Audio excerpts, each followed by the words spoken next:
ternyata pakai air nggak bisa, pakai debu kalau tidak bisa. Istilah kalau tidak bisa ini kalau soal debu di mana-mana. Sakit apapun itu Pak debu pasti mudah untuk bisa didapatkan. Karena efek sampingnya tidak ada efek sampingnya orang pakai debu. Kalau saya tidak bisa sama sekali pakai debu, itu kalau tidak bisa. Maka disampaikan asal-asalnya ini sholat lihurmatil wakti, sholat untuk memuliakan waktu. Artosipun nopo jenengan sholat. Tapi sholatnya bukan melepaskan kewajiban, betul?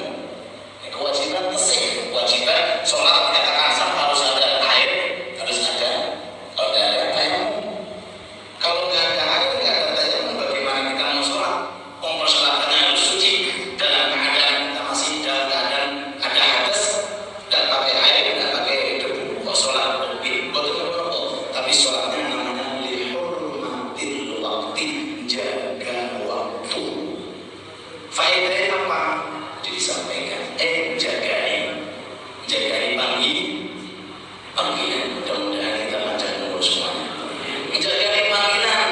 Kalau sudah dipanggil oleh Allah Ta'ala, maka orang tersebut tidak dikategorikan asing bermaksiat. Sebab jika dia sembuh, maka dia diwajibkan untuk mengqadhi kembali dari sholat yang dilakukan dalam keadaan sholat lihurmatil wakti. Itu keterangan di dalam ilmu fikih. Jangankan untuk orang yang sakit, bahkan kita sendiri, seandainya kejadian dalam perjalanan mungkin di mana-mana tentunya tidak ada air, tidak ada debu, maka silaturahmi sholatnya lihurmatil waktu, sholat untuk menjaga waktu. Contohnya macet, kendaraan macet, mau sana nggak bisa, jadi nggak bisa. Adzan maghrib tinggal 1 jam, gimana? Nunggu antrian lama. Bismillah, sholat lihurmatil waktu. Selepas kita sampai pada tujuan, maka dituntut untuk mengqadhi daripada sholat yang kita wajibkan. Nanti diqadhi kan belum sholat, kan sudah wudhu, sudah sujud, dan persyaratan sholat harus suci. Sedangkan dalam keadaan sholat harus suci, bukan pakai air, bukan pakai debu. Oleh sebab itu, maka dituntut untuk diqadhi. Kemudian kalau seandainya wafat, meninggal dunia, maka programnya semacam itu. Tetap yang baik itu apa? Gak ada sholat sih diqadhi, tapi boten dosa.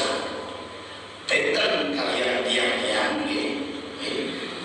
segel-gel, oke semuanya boten sholat, maka apa? Wafat tetap diqadhi atau dengan program semacam ini, dan yang baik berdosa. Sebab apa? Sebab tidak ada kemungkinan untuk diqadhi tapi tidak diqadhi. Adapun orang-orang yang sakit yang dalam keadaan kondisi semacam itu, kemudian walaupun sembuh, baru mengikuti sekali 2 kali kemudian langsung meninggal, maka tidak dicatat oleh Allah termasuk orang yang maksiat, karena sudah sholat dengan program menghormati waktu. Oleh sebab itu disarankan kepada kita ketika datang ada Allahu Akbar, kontak tegini mana dengan niat ikut sholat.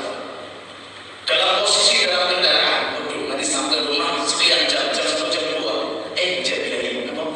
jaga siap-siap, gak tahu namanya aja.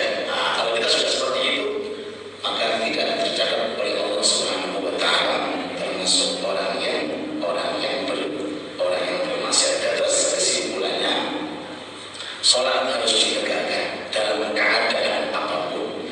Kalau nggak bisa, bahkan kalau nggak bisa, berdiri duduk, merumah, kemudian sampai pelahir aktivitas apa menggunakan hati, nggak